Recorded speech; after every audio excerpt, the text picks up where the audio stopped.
আসসালামু আলাইকুম। আজ 3 জানুয়ারি 2026 বিশ্ব ইজতেমার দ্বিতীয় দিন। আর আজকে সকাল 9টার সময় আমি একটা ভিডিও আপলোড করেছিলাম। সেই ভিডিওটা প্রথমে আপনাদেরকে আমি দেখাই। এই ভিডিওটা সকাল 9টার সময় আপলোড করেছিলাম এবং এই ভিডিও সম্পর্কিত বিষয় এই দাদা আমাকে জানিয়েছিল। তো মূলত বিষয় হলো, সেই ভিডিওতে আমি দেখিয়েছিলাম যে একজন মানুষ, তিনি কিন্তু ইজতেমায় গিয়েছে, আমাদের ঘুটিয়ারি শরীফের শ্রীনগরে বাড়ি। এই বাবু কিন্তু হারিয়ে গিয়েছিল। তো আপনাদের ভিডিওটা আপনারা এত পরিমাণে শেয়ার করেছেন, আপনাদের শেয়ারের মাধ্যমে বাবুকে আমরা ফিরে পেয়েছি এবং বাড়ির লোকজন সব আছে, তারা ফেরত পেয়েছে আর কি। তো তিনি কিভাবে হারিয়ে গিয়েছিল সেটা একটু বাবুর কাছ থেকে সরাসরি শুনবো।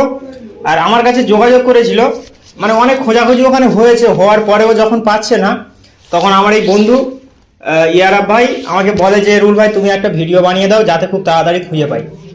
তো আপনাদের কাছে আমি চিরকৃতজ্ঞ, আপনারা যেভাবে ভিডিওটা শেয়ার করেছেন এবং খুব উপকার করেছেন আপনারা। তো আপনারা আরও একবার শেয়ার করে মোটামুটি সবাইকে জানিয়ে দেবেন যে হারিয়ে গিয়েছিল, আমরা খুঁজে পেয়েছি। আর আপনারা যে নম্বরে ফোন করেছিলেন, যার সাথে কথা হচ্ছিল, অনেকেই ফোন করেছেন, যোগাযোগ রেখেছেন, এই ভাইয়ের নম্বরেই ওই ভিডিওতে দেওয়া ছিল। এখন যখন ভিডিওটা করছি এখনও ফোন আসছে। তো আপনারা আর ফোন করবেন, এই ভিডিওটাও প্রচুর পরিমাণে শেয়ার করে দেবেন যাতে সবাই জানতে পারে যে আমরা খুঁজে পেয়েছি। তো এখন আমি বাবুর কাছ থেকে সরাসরি শুনবো কিভাবে হারিয়ে গিয়েছিল। আমি তাহলে কথা বলবো। হ্যাঁ, আপনি বলুন। আমি তাহলে, আমার সহসঙ্গীরা সব ছিল, আমাকে সামনে দিল, আর আমি সামনে যাচ্ছিলাম ক্যান্টিনে খেতে। এবারটা কত লোক সব হুড়ুড় করে এসে ঠেলাঠেলি করে আমার পিছনের লোকগুলো তাদের সজিয়ে নিয়ে চলে গেল, আমার আগিয়ে দিলে আমি ওখানে 2 ঘন্টা নিচু জায়গাতে দাঁড়িয়েছিলাম। থাকার পরে যখন ফাঁকা হয়ে গেল, তখন আমি সেই জায়গা যেখানে হারিয়ে গেছিলাম সেখানে এসে অনেকক্ষণ খোঁজাখুঁজি করলাম, কারুর দেখতে পেলামনি।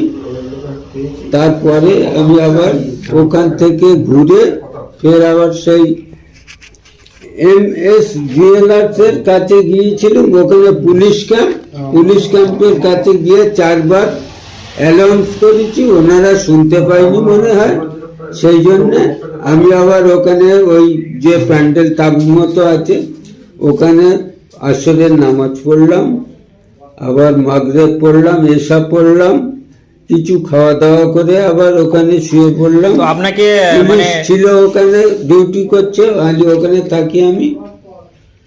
আপনাকে বাড়ি পর্যন্ত কিভাবে আসা হলো? ঘরে বাড়ি আমি ওখান থেকে ফজরের নামাজ বাদে চলে গেলাম গাড়ির কাছে।